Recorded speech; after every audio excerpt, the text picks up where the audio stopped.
Good evening from Los Angeles. When the priest sex abuse of children scandal exploded nearly 10 years ago, the Roman Catholic Church promised a new era of no tolerance.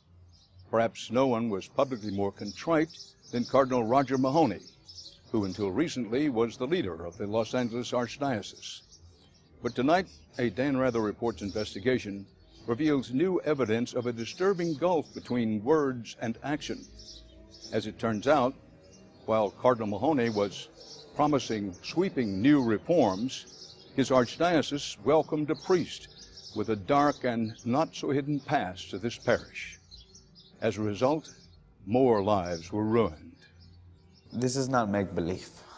You know, it's not something I made up. It's not something I woke up one morning and decided, okay, today I'm gonna say I got molested by a priest.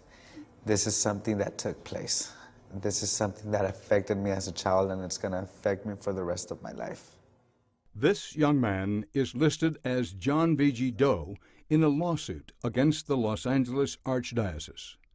He asked to remain anonymous because of the nature of the crime against him.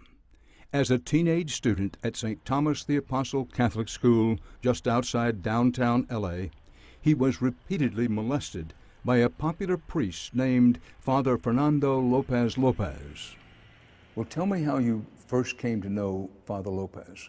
I was going to St. Thomas the Apostle School, you know, and I had seen him around a few times, you know, and I actually got into contact with him in confession, during confession. That's when I met him.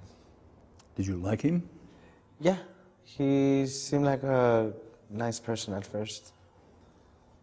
I know how difficult it is to talk about what most people would consider unspeakable things, but when did you begin to lose trust in him? You know, truthfully, when we were driving around and he started touching me where he wasn't supposed to be touching me, you know, that's when I started kind of like wondering, you know. Did you resist? Did you protest? I did at first. You know, I pushed his hands away, but I never really questioned it. You know, I was raised to believe that I'm supposed to trust a priest.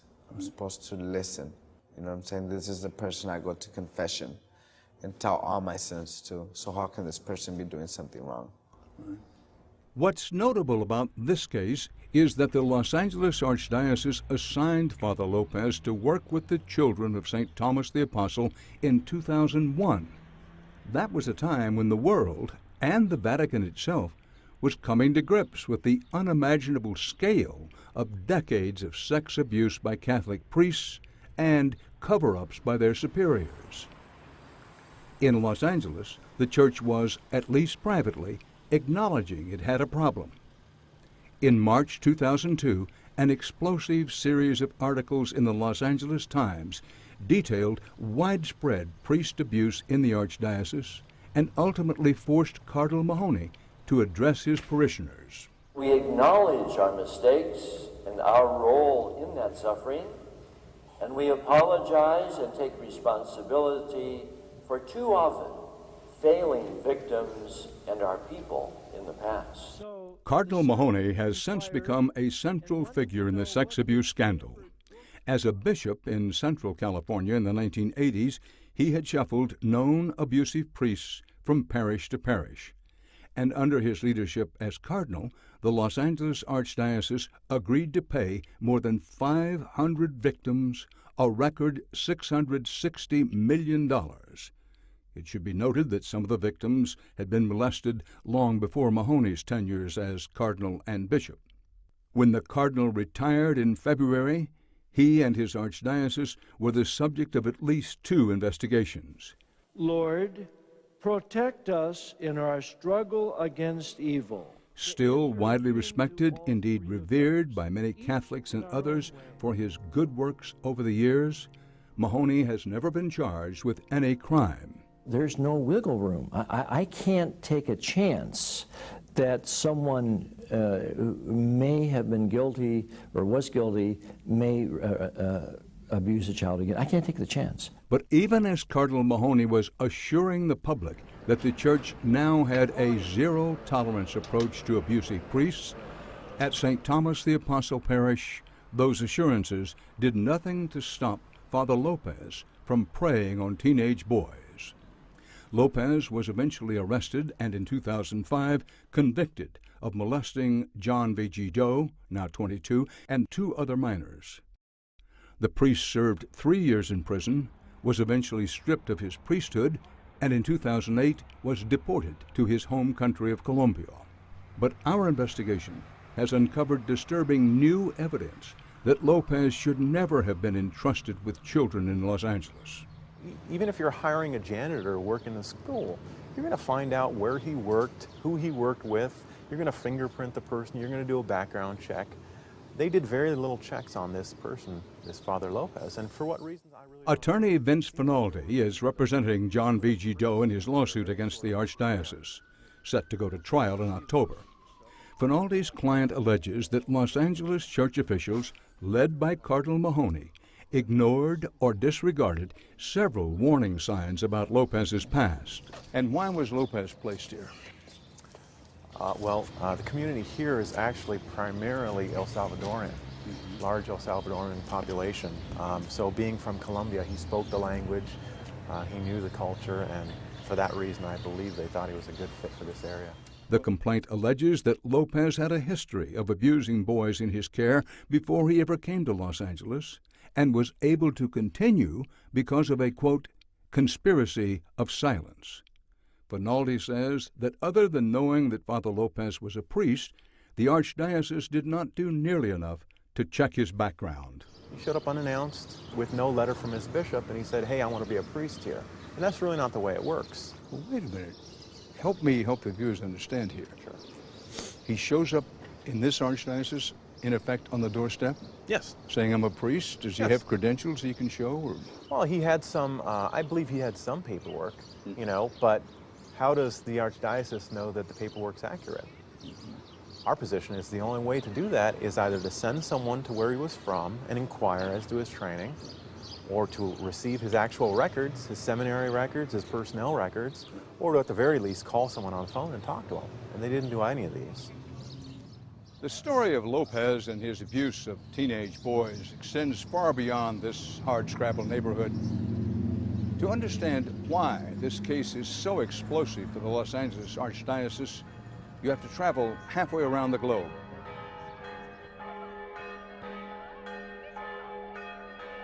Welcome to Tivoli, Italy, just outside of Rome. This is a close-knit working-class community where the biggest employer is the famed Travertine Quarries. Stone dug from here was used to build the colonnade at St. Peter's Square at the Vatican. It was known to the Los Angeles Archdiocese that Tivoli was where Lopez spent his first years as a priest, but church documents uncovered by Finaldi and his legal team suggested that there had been allegations of homosexual involvement with youth group members during his time here. Please drive to highlighted route. So Finaldi recently came to Italy to get some answers. What we do is we drive to the village and kind of get a survey of it, and then park and walk around and start talking to people. And that's basically the only way to do it, is knocking on doors and canvassing the area. Getting information about such a sensitive topic isn't easy here. You want to go talk to the old ladies a little bit? So Finaldi brought his father, Ennio, who was born in Italy, to serve as an interpreter and help break the ice. Why don't you go talk to them a little bit? The villages here are the same as they have been for decades, devout and reverent to the institution of the church and wary of outsiders. So, she didn't hear about anything, right? No. Che era qui che si chiamava Lopez, un sacerdote colombiano, non ho mai sentito nulla di lui? No, no. Even near this church where Lopez served for about 2 years, it was hard to find anyone who would discuss the former priest on camera. Una cosa? Vado di fretta, non posso. Un sacerdote che stava qui che si chiamava padre Fernando Lopez. No, non mi ricordo. And many in this church-going community implausibly said they didn't even remember him. Un sacerdote che si chiamava Fernando Lopez che è stato qui nella chiesa? No. Non lo ricorda? But at the time, Father Fernando Lopez Lopez was celebrated around the area for his ability to connect with some of the neighborhood's most troubled teenagers. This is an article from a local paper about a disco he opened in the parish as an outreach effort.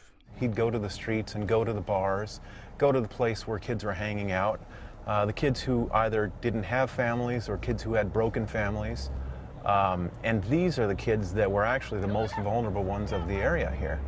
If you're going to pick any kids to prey upon, it'd be those kids, the ones that don't have a lot of close family connections, the ones that don't have anywhere else to go. Father Lopez's disco was located here in the side of the Santa Maria del Popolo Church. And this is where allegations of Lopez's inappropriate behavior caught the attention of local church officials. Some of the parishioners were saying that he was involved in illegal drug activities with the kids and also in homosexual activity with the kids. And it was emanating out of the bar here. We also learned from one of the church officials that there were allegations of homosexual activity against Father Fernando dating all the way back to his time in the seminary in Rome. That information came to Finaldi's colleague, Patrick Wall, himself a former priest, who was in Tivoli just a few weeks before our visit. Wall says his source was Don Fabrizio Fantini, Father Lopez's former supervisor. Don Fabrizio is now the pastor of this beautiful cathedral in Tivoli. The big revelation from Don Fabrizio was he stated that he actually had a conversation with the Archdiocese of LA back in 2001 regarding Father Fernando Lopez Lopez. That's right. Finaldi says Don Fabrizio warned Los Angeles church officials of the allegations surrounding Lopez back in 2001.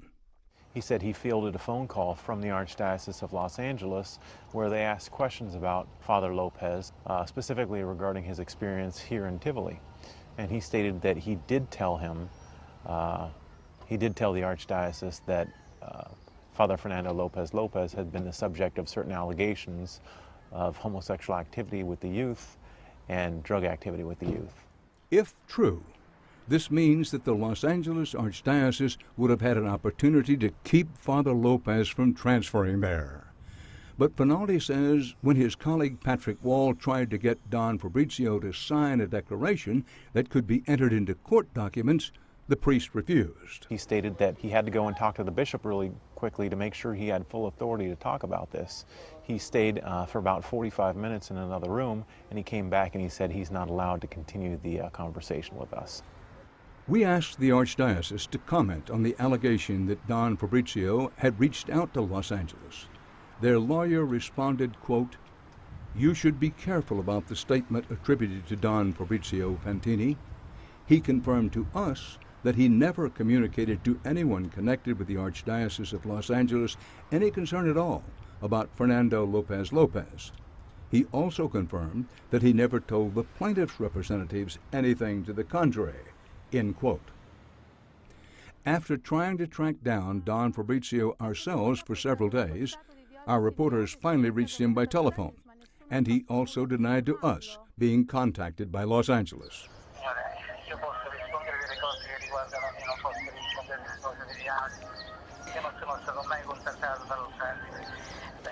Perché Pat Wall ci aveva detto che era stato che aveva collaborato con lui e che gli aveva dato delle informazioni utili.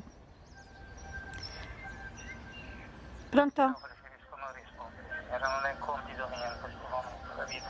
Va bene. Grazie, arrivederci. We would have loved to have known a lot more than we knew about this priest before he got here, but we didn't. When we return, we go back to Los Angeles, where the Archdiocese responds.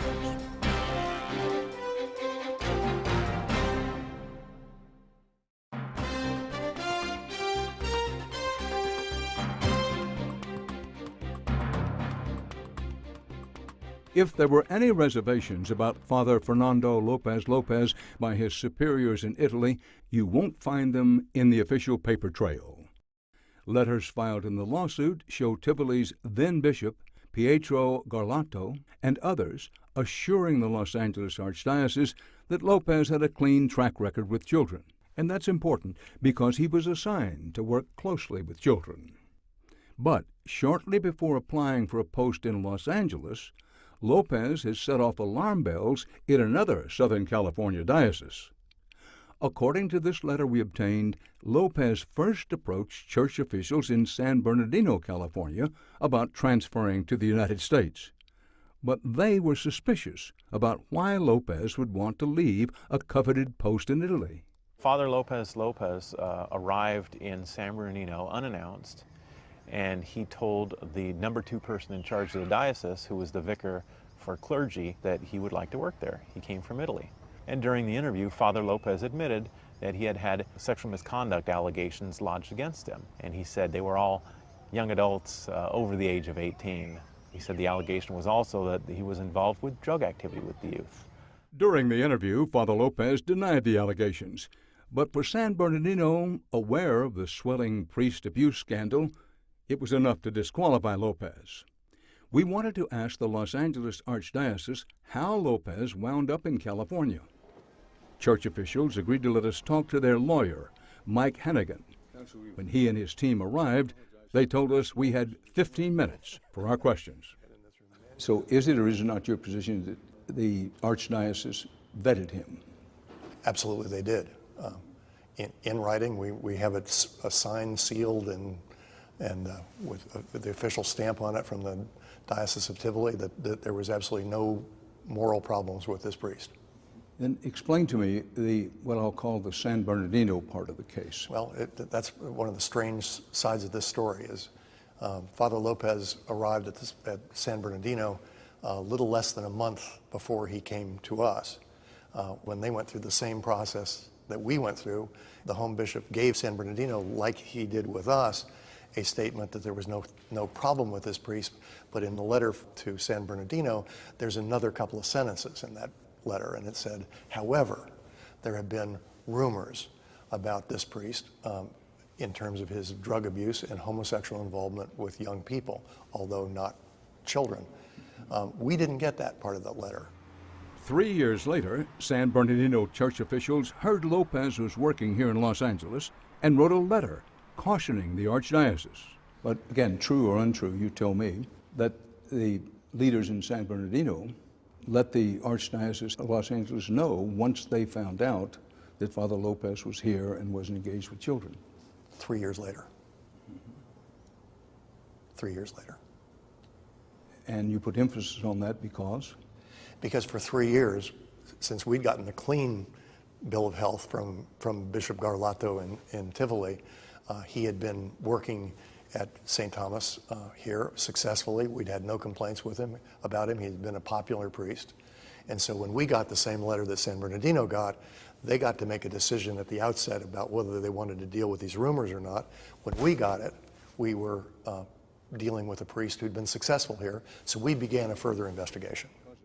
Attorney Finaldi wonders why the Archdiocese of Los Angeles placed Lopez with children after receiving nothing more than what amounted to a letter of recommendation from his former supervisor in Italy.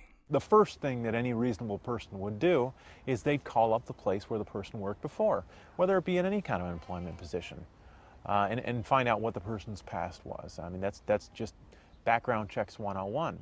So either they didn't do that and they were completely inept in their background check, or they did do it and they lied. Either way, Finaldi says, it's Cardinal Mahoney who bears responsibility for Lopez's transfer to the Archdiocese of L.A. It's a hierarchical structure where there's one person in charge of the entire archdiocese, and at the time period, it was Cardinal Mahoney. He is the one person who makes all the decisions. He's the ultimate authority and decision maker. It's no secret that the church is having difficulty with this issue.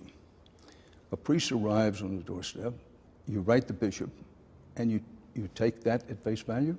Absolutely, absolutely, and we would do that today. If there's no reason to suspect, then this is a solemn process. When we get an affirmation from the bishop, he is saying, and this is the bishop that ordained him. This is the bishop where he's been for years. He says, I know nothing about this priest that would suggest that he was inappropriate for children. Nothing at all. And so, of course we would. We did and we would until we had reason to investigate. I want to make sure I understand what you're saying.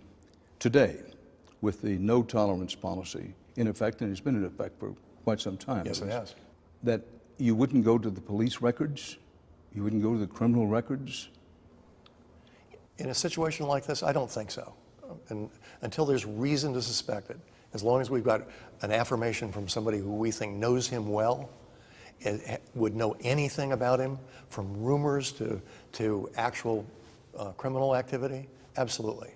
And this faith in the bishop's word as the only form of background check seems to be what went wrong in the Lopez case. We wanted to know if there was anything suspicious about Father Lopez in the public record. So our reporting team looked into whether he had a file in Rome's criminal court, and we made a startling discovery. According to a court official, court records on file in Italy show that Lopez was arrested in this medieval town outside Rome about a year before his transfer to Los Angeles. His charge? Repeated sexual violence on a minor. Lopez pleaded guilty to avoid jail time.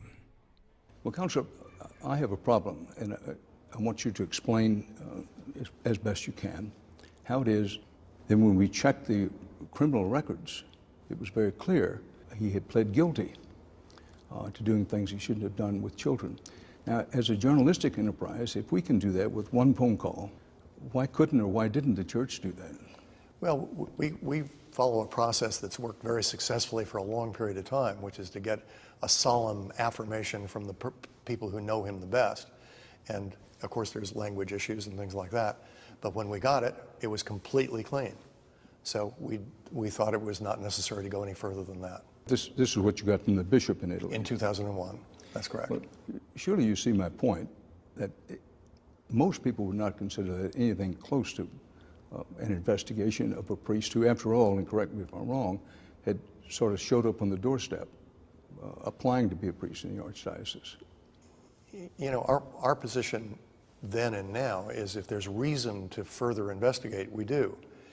In this case, we didn't have a reason to further investigate because we got this absolutely pristine recommendation from his bishop. Of course, looking back today, looking over events that we now know happened here, we would have loved to have known a lot more than we knew about this priest before he got here, but we didn't. By comparison, most school districts in the United States require employees with even limited exposure to children to undergo background checks. The fact that one priest came to Los Angeles with allegations of suspicious behavior left out of his official record raises questions about whether the archdiocese system for vetting priests is, to say the least, stringent enough. Are you following the same protocol today that you followed in 2002 when the father first arrived here? I honestly don't know the answer to that question. I suspect so, but I don't know. Right. Well, I want to go back to the moment when it could have been prevented. You made the point before, what could have, should have, might have. But again, given the context of the times, does it strike you as strange or unusual that with so many cases of sexual child abuse among priests, that somebody didn't make a simple phone call, didn't check the criminal record of this person, didn't check out something other than taking the bishop's word for it? In this context, I think not. I mean, remember that we've got not only time zone issues, but we've also got language barriers. And so we find that it's better to deal across those kinds of boundaries in writing, and we then take the writing and decide whether or not there's anything to follow up based upon what we got. And as I said, we got a complete, clean bill of health from Bishop Garlato. But the victim's attorney, Vince Finaldi, says the priest abuse scandal has shown that bishops can be unreliable. And depending only on their word and a job interview with a priest is not nearly enough scrutiny. When we talked to the Archdiocese of Los Angeles about it, Monsignor Cox, who's the #2 person in charge, he admitted that he received the letter and he read it and he gave it to his assistant, who was Monsignor Gonzalez, and said, look into this. Monsignor Gonzalez took the letter, put it on his desk, and essentially did nothing for 3 months. The Archdiocese knew that they should not believe the word of a potential predator. They should always err on the side of protecting kids, and that's something they did not do. According to church records, Father Lopez was not put on administrative leave until more than 4 months after the Archdiocese began looking into the allegations in Tivoli. The victim suing the Archdiocese said Lopez continued abusing him during some of that time. Well, how does the abuse affect your life now, or does it affect it? Yes. It affects my relationships, my job. I don't think I'll ever be able to hold a normal relationship with anybody. One moment I'm okay, and then the next moment I'm thinking of my past, and I'm depressed and I want to die. Last night I was thinking about doing this interview, and I was crying. I was thinking about I haven't had any good luck in life. Life has dealt me some messed up cards, and sometimes I think if I had a choice whether to be dead or to be alive, I'd be dead. If I knew that I could go and my family wouldn't hurt or wouldn't struggle, then I'd be better off dead, You must have tried, or did you, to get it out of your mind, to just seal it off? Yes. Tried that for many years, and it worked for a period of time, but eventually it hits you. Well, I want to share with you some new information. Information we dug up in our investigation. Our reporting team went to Italy, where Father Lopez was originally made a priest, and they learned that Father Lopez had been arrested and he pleaded guilty to molesting a teenager there back in 2000, before he came to Los Angeles. Did you know that? No, I did not. How do you feel about that? It makes me sick to my stomach. I mean, they should have put a stop to it there and then. He should have never been able to still be a priest. It isn't right. And it scares me to think that they wouldn't stop it, that they would just move him to Los Angeles and try to cover it up. It just makes me think of how many other victims there were. Well, now that you know, and I've told you, I'm going to ask you again a question I asked you before. Based on this information, this new information to you, who do you think, other than Father Lopez, is responsible for your abuse? The Archdiocese, the Catholic religion, the people in charge. They should have put a stop to it. They should have corrected it. They shouldn't have allowed it to keep happening. Can you imagine yourself going back to the church, reconciling with the church? I don't find no need for it. I have a relationship with God, and that's all that matters. I don't need to go and bow down to another man. You know what I'm saying? My relationship with God, it's good enough. I don't think I'll ever go back to the church.